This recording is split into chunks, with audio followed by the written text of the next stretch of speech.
68 in Nebraska. 68 in Nebraska. That's what we're going up against today. As you can see, teams are fairly even. They're 4-1, we're 5-2. Score about the same amount of points per game, same amount of assists.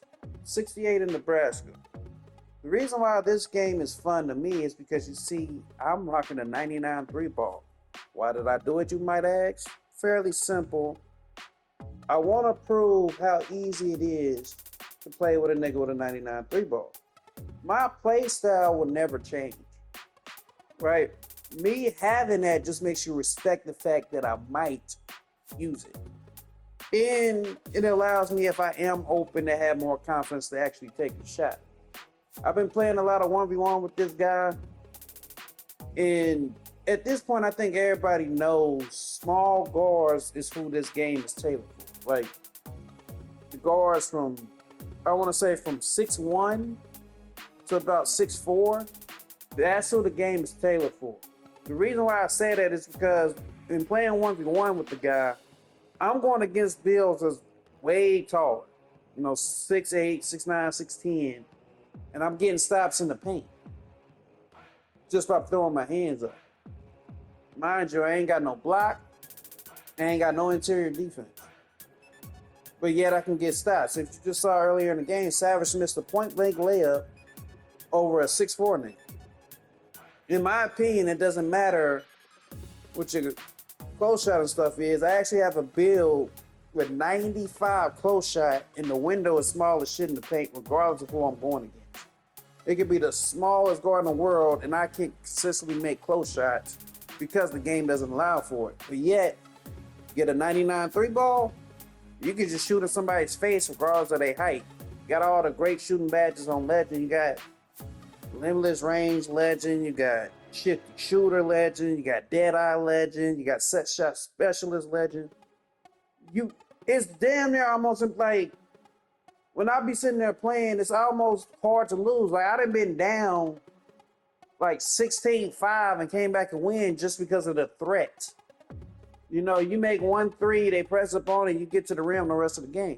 Fits my play style pretty well.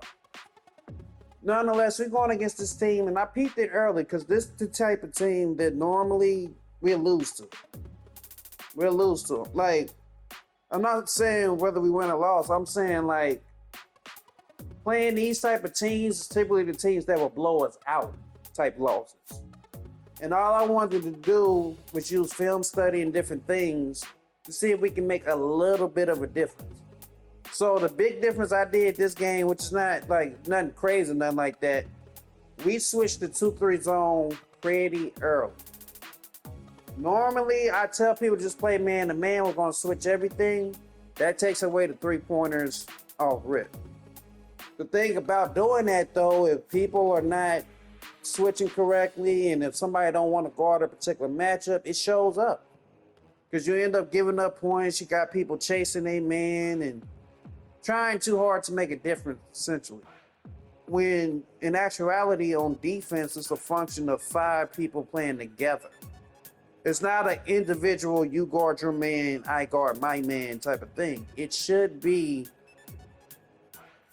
hey, I'm showing, I'm hedging, I'm helping, I'm switching, I'm helping the helper. Like, it should be all of that in man-to-man defense. But for some reason, we switch to zone and people do it a little bit better, especially when you're playing against a pick and roll combination. 2-3 zone is the best way to go. And the thing about playing 2-3 zone, you're still going against very talented dribblers, very talented scorers, people that can make some crazy shots. This game doesn't really reward defense as well as I think it should. So people make contested shots at a regular clip. And if you can consistently take bad shots and make them and get rewarded for taking bad shots, I mean, it'll keep you in the game and it'll give you a chance to win in the end, where the game probably should have been over with by halftime. Just food for thought. Offensively, me having a 99 3-ball, like I said, my style of play is not going to change. But what it does do is I made a 6'4 build. I actually have a 6'5 that I've been rocking with. The reason why I went 6'4 because the attributes are better. And I think it's like that across the board on all builds. Like, the shorter builds get all the, like, when I do my +1, +2s, and all that different stuff, I just get better stuff on a smaller player. I don't understand why it's like that. It's essentially saying the only way you can play point guard is to be Steph Curry, be Dame Lillard, be Kyrie, be Trae Young. You know, guys are 6'2", 160 pounds just to be able to dribble fast and shoot from very far. That is a play style, and I get it. But there are SGAs out there. There are Cade Cunninghams out there. There are different style players. And then just throughout the course of history, like the point forward is not a thing in this game. Literally, the best lineup you probably could go with is 2 6'4" guys. I'm going to tell you why. If you go 6'4", like me, 99 3-ball, and then you go another 6'4", with a little bit more defense, like more defense oriented, now you're fast enough to guard all the people that has that play style. You know what I'm saying? And then on top of that, you add in like 2 6'8", one that can score, another defensive guy who can rebound, steal, defend, like somebody you can kind of throw into the pick and roll. And then all you need is a big man, and depending on how you want to play, I don't even think you can play with an inside big anymore. That's how bad it is. And inside bigs still exist in the NBA. Yes, a lot of them are shooting threes, but inside bigs still exist. Like Isaiah Hartenstein just won the championship. He's an inside big. Rudy Gobert is consistently in the playoffs every single year. He's a defensive inside big. Jared Allen from Cleveland. Like, it's a lot of examples of which different play styles can still matter. And 2K doesn't give you a chance to do that. It's bad that normally you see me with a 6'9" guy, and now I'm all the way down to a 6'4", 99 3-ball.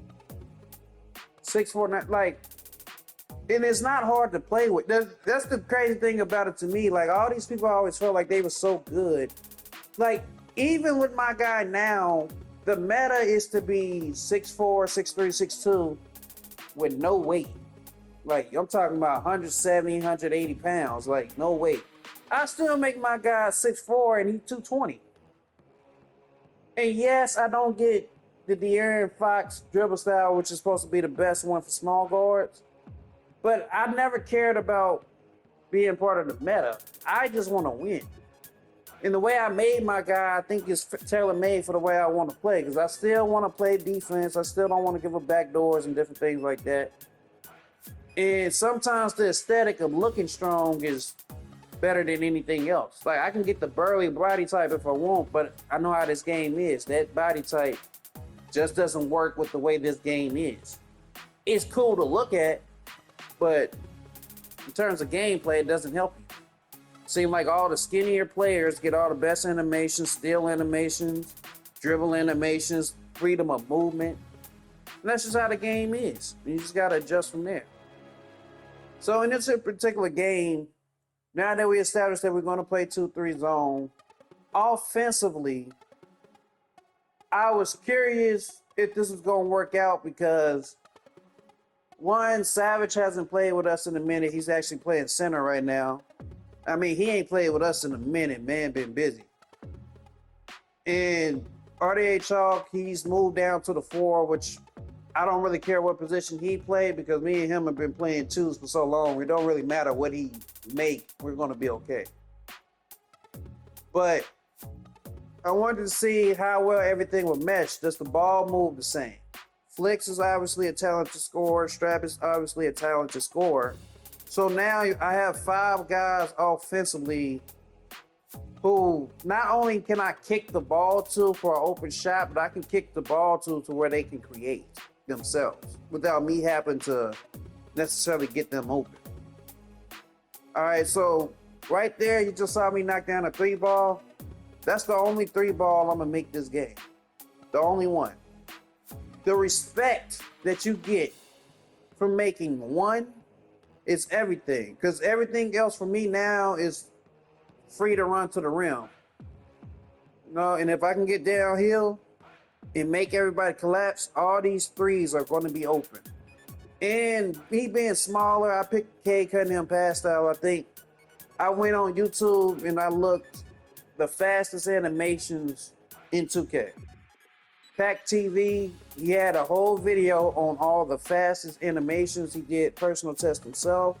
I don't know if he's part of 2K Labs or whatever, but I sit there, watched the video. I copied all the best animations that I could and threw in a little stuff here and there that I actually liked a little bit better that works for me.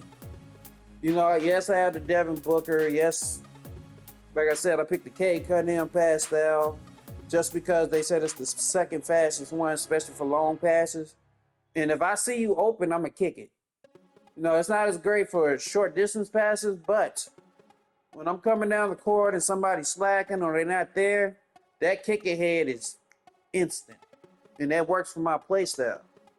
On top of that, when it comes to dribbling, I got the Kemba Walker. I got like all the stuff that most people would have on a small guard.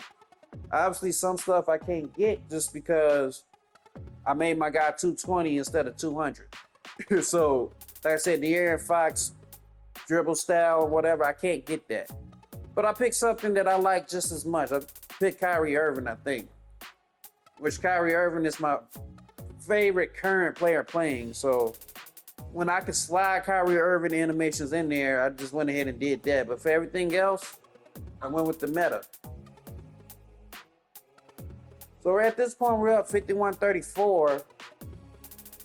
I'm very curious to see if we was going to take our foot off the gas or not.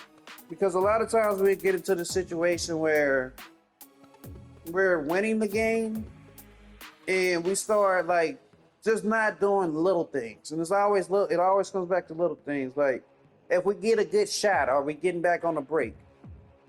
Free throw opportunities, are we getting back out there and miss? Or make. It doesn't really matter. Are we just doing the little stuff?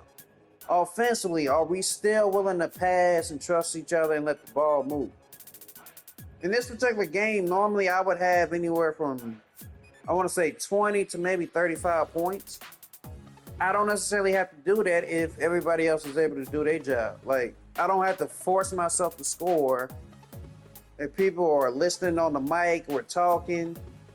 Like right here, I took a bad shot. Are we getting back? Those are the things I'm looking at.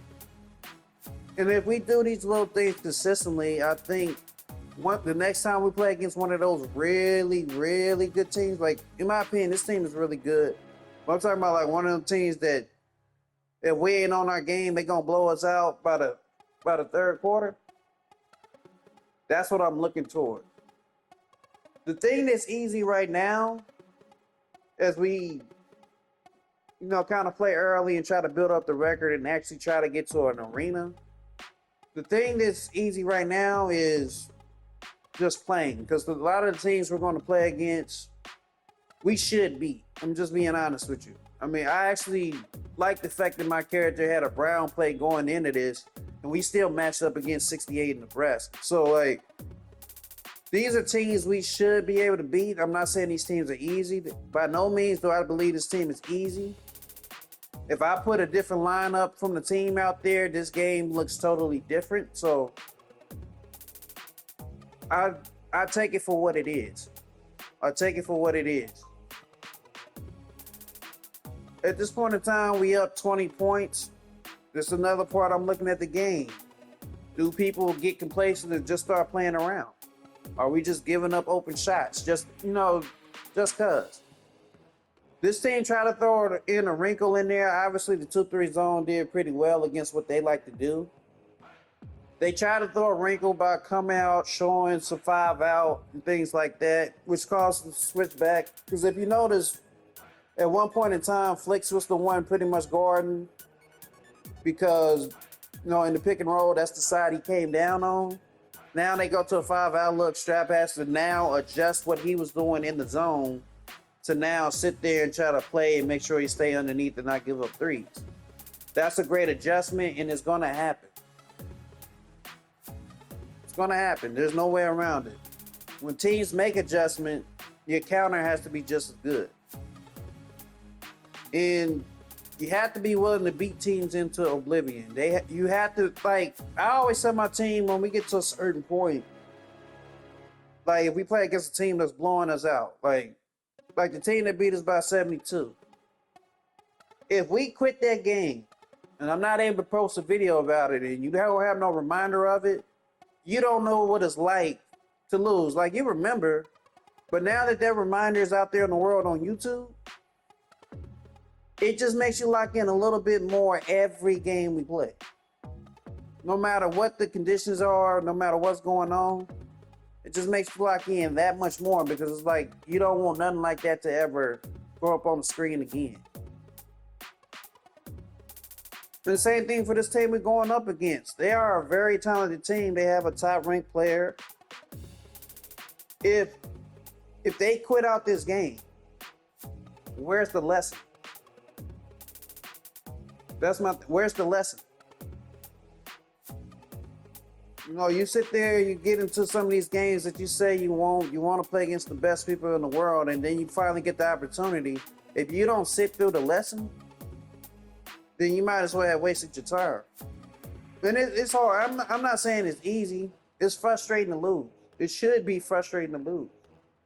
But losing to better teams, you can go back and look at our film and say, oh, he did this, and this, or we missed that, and that. That's simply all I'm going to do when I start looking at videos now. It's just, oh, this happened because this happened. That's it. And you can take that and learn. Like, it's situational awareness. I was in this situation before. This is what I did. I looked at the film, so now I'm doing this instead. It's literally that simple. When you take that, next time you go against a team that plays very similar defense or plays a very similar style, you have a better understanding of what to do to try to make a difference. That's it. You know, ain't no problems, no issues, no flack. It's just getting better at the game. That's all it is at the end of the day. So in the fourth quarter, the game pretty much in hand. I told you I wasn't going to hit another three. But I'm proud. You know, I couldn't wait to kind of put this game up. It's a good filler game to kind of see what we could possibly be capable of. What I noticed about the game in its entirety is that going into next year, maybe if they don't fix the gameplay,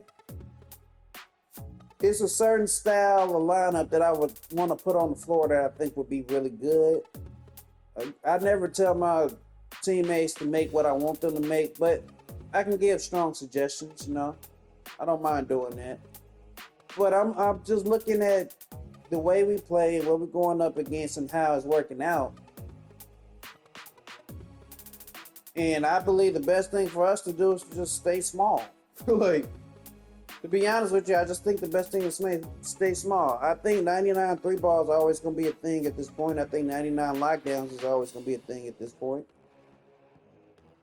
And it's sad for me to say, but I have to admit, I finally understand after making this guy why you pretty much have to make those type of builds. I hate it. I don't think nobody should have a 99 anything. I think the highest people should be able to go with a stat is 94. Because boost push you at 99 anyway, I'm fine with that. But to have 99, it just looks